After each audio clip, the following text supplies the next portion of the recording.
Radhe Radhe, good morning সবাইকে।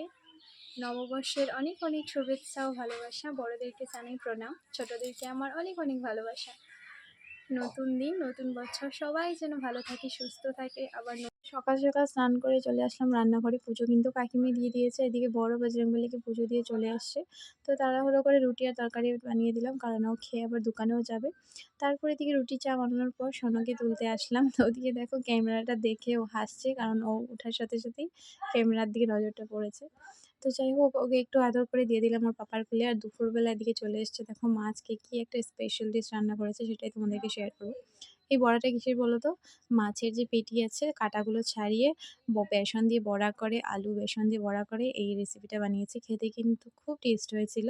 শুধু পোস্ত দিয়ে করেছে, পোস্ত আর টমেটো দিয়ে।